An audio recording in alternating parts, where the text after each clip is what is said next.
Ay nako, sabi sa balita, parang babalik daw si Christine at ito pa si Leon. Parang nagkaintindihan itong dalawa. So ang gagawin natin habang weekend pa ngayon, Sunday, ayan pinapatibay natin, dinagdagan natin yung tibay ng ating greenhouse para naman maibsan yung epekto ng hangin gawa ng mga bagyong dumaan o darating. Yan, sinasayawan na lang natin si Leon at saka si Christine. So yan mga kaibigan, ginagamitan namin ng nylon, yung number 200 na nylon thread. Ginagamit yan sa dagat, sa mga pamimingwit o sa pantali ng mga katig o palatik ng pamboat. Yun ang ginagamit namin dahil matibay. So yun din ang ginagamit ko dito sa pampatibay ng aking greenhouse. Ito talaga ang kalaban ng ating greenhouse, yung malakas na hangin, malakas na ulan. Pag kulang sa tibay, kulang sa sangga sa ilalim. Yung pangsangga natin sa ilalim ng UV plastic ay ganun din, nylon. Kasi kung makikita nyo yung bakal, mga 1.5 meter ang distance yan. So in between bakal, yung GI pipe na ginamit natin, nilagyan natin yan ng nylon para hindi bababa yung UV plastic natin na roofing. So baga 1/4 ang distance ng ating nylon to support the UV plastic. So yan, worry tayo ngayon dahil sabi nga babalik itong si Christine at mayroon pang isang typhoon na Leon. So para maibsan yung epekto nito, ito na naman ngayon, kaninang umaga maliwalas na yun, pero ngayon bumalik, makulimlim na naman yung panahon dahil nga sa banta ng bagyong Leon na naman. So yan ang gamit namin, nylon number 200 yan. Mabibili natin yan sa fishing supply. So dito sa Nabal, nandyan lang yan sa fishing supply dyan, located sa public market. Malapit ko, katabi ng public market. So yan, tinatalian natin, nilalagyan natin sa ilalim ng support dahil yung mga dating mga nylon ay naputol dahil sa weathering, napuputol din sa katagalan, sa rain or shine, napuputol din siya, kaya kinakailangan palitan. So yan mga kaibigan, linggo ngayon, araw ng linggo, pahinga lang tayo ng konti, then balik ulit habang mayroon tayong enough time ngayon dahil linggo. Iba kasi pag linggo o Sabado kaysa Monday to Friday, limited lang yung time natin. Pwedeng yung time natin pag Monday to Friday, lang, before office, yung 5 o'clock, gising ng maaga hanggang 6:30. Then 6:30 to 7, preparation to work na yan.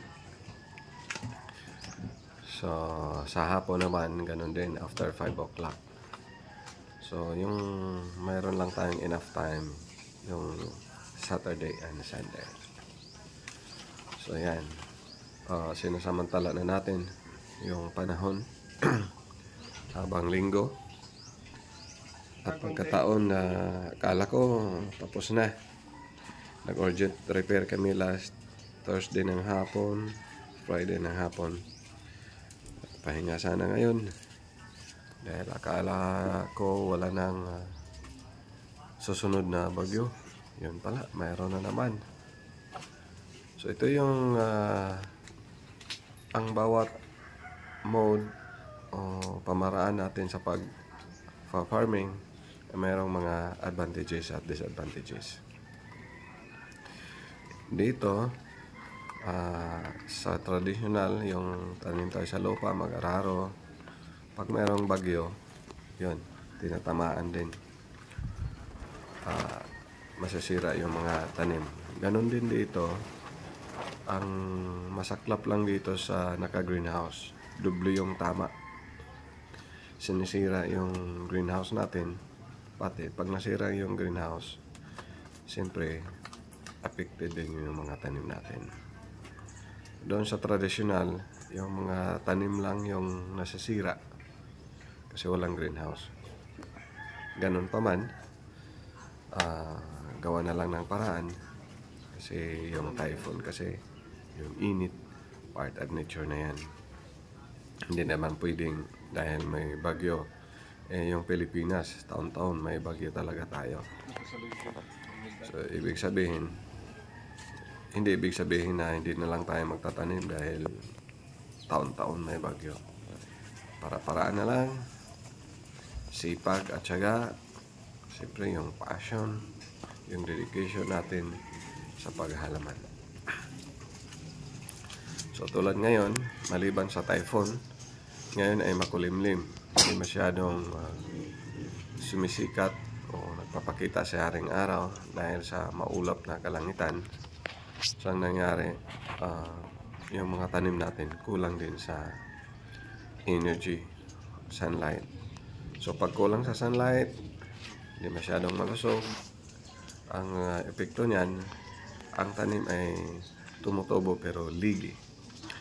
Ibig sabihin ng ligi po ay tumatangkad lang, no?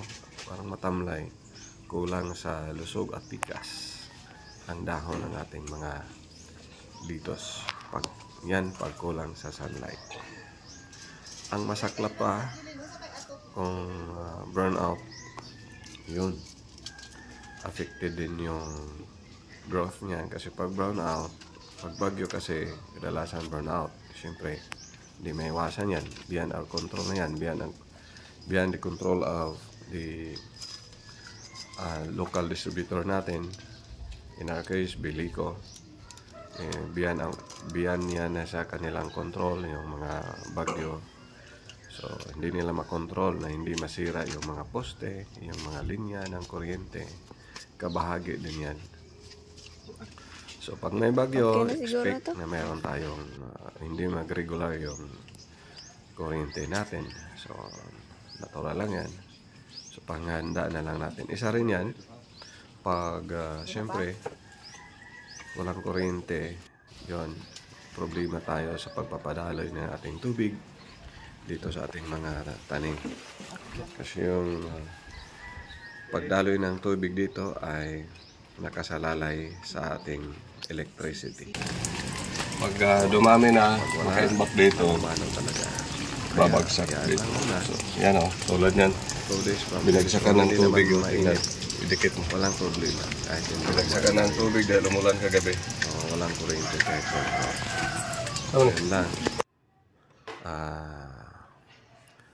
Balak namin, solar na naman, ano. Pero pag solar din, tapos makulimlim yung araw, makulimlim yung panahon, affected din yung charging ng solar panels natin. So yun na lang, kung ano ang existing na mga mayroon tayo, na mga equipment, yan ang pagtiyagaan natin. So kung bago lang kayo sa aking channel, Litos Terraces in Town, don't forget to like, subscribe, and share. Sa mga nagbabalak dyan na maghalaman, magtanim na pong tayo. Magtanim tayo sa ating mga bakuran, kung mayroon man, kung wala, container gardening. So yan, dinagdagan pa natin ng lubid, bagong bili yan, para mas lalong titibay. Maliban sa nylon, nilagyan pa natin ng lubid. So para lang sa food security and food sustainability, tanim lang tayo ng tanim, sipag at tiyaga. Siyempre, kung may tinanim, may aanihin. Ulitin ko, for food security and food sustainability, let us be happy. Let us be healthy. Yan po. So yan ang kalagayan ngayon ng ating garden, mga kaibigan. Yung karamihan dyan ay tinamaan, no? Nabuhusan ng ulan. Siyempre, nagsasag o lumuluyot yung bubong natin hanggang sa bumagsak. Hindi na nakayanan yung bigat ng tubig ulan. So yan, kaya dinagdagan natin ng nylon. Lubid pala. Yung lubid naman ay mabibili lang naman dyan. Marami dyan. So, dyan sa fishing supplies natin. So, yan mga kaibigan. Happy lang, tiyaga lang.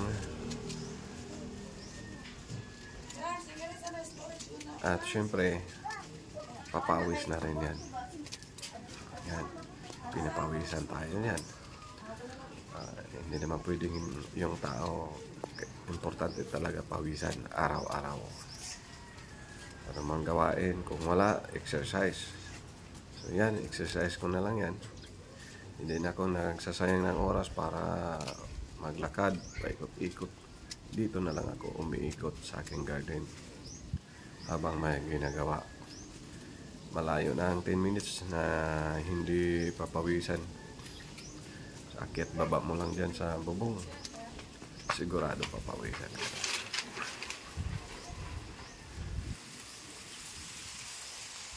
So yan po mga kaibigan ang ating situation ngayon, no? Kung makikita nyo, mahangin pa rin. Bumabalik ang mga makakapal na kaulapan sa ating kalangitan. So pinaplanuhan na naman natin, i-install na natin, dagdag tayo ng grow light to support sunlight, no? Then hindi pa bumabalik. Yan po mga kaibigan, happy farming.